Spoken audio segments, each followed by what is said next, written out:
Hello, hello, come in, come in.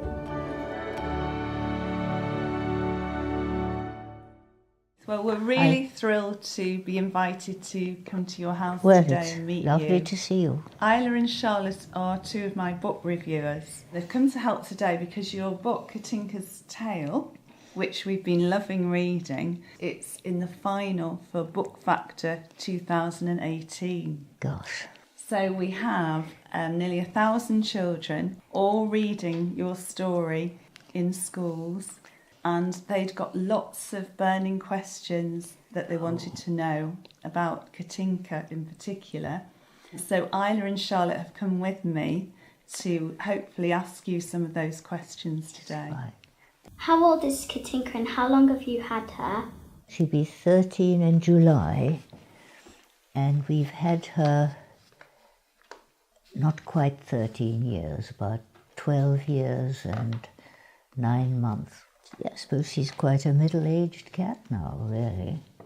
Though I still think she's a kitten, and she does too. Sometimes she does. She goes, whoop, whoop, whoop, whoop. Can Katinka be a nuisance sometimes? Oh yes. She likes to go out at the front door, and I open it for her, and then she looks out, and she sort of seems to think, I didn't know it was going to be like that. And she turns round, and she doesn't go out after all. And I mean, looks exactly the same as before. It's as though she thought, I thought there would be a field with cows or something. And it's a street. Goodness, how surprising.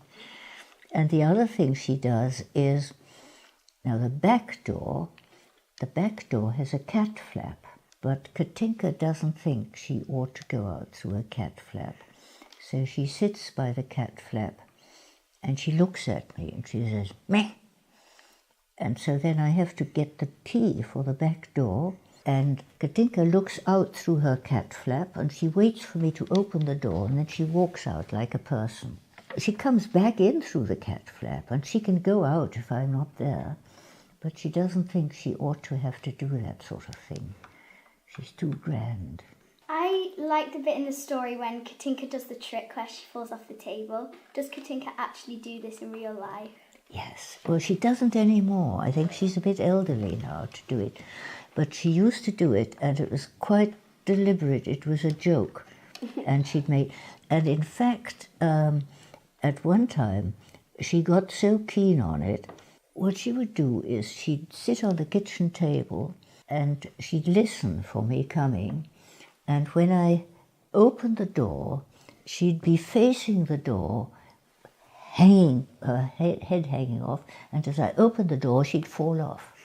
It was, I didn't realize, I mean, it was a joke, but it was, you wouldn't think a cat would make such an elaborate joke, but that's what it was. But now she's a bit too old to fall off the table. Is her tale really magical? Well, naturally, of course. Yeah, yeah. It's just that I don't happen to have seen her exercise it, but I'm sure she could. Yes. Yes. Yeah, I think we all think that as well, don't we, reading the story? Are you confident about winning the Book Factor? No, it could be anybody. I don't even know who the other people are. I daren't ask. Watching this film today, we've got 1,500 people in Stockport Plaza, all the children and all their parents. So we wondered if you would say hello to everybody. Hello to you. It's very exciting that this is happening.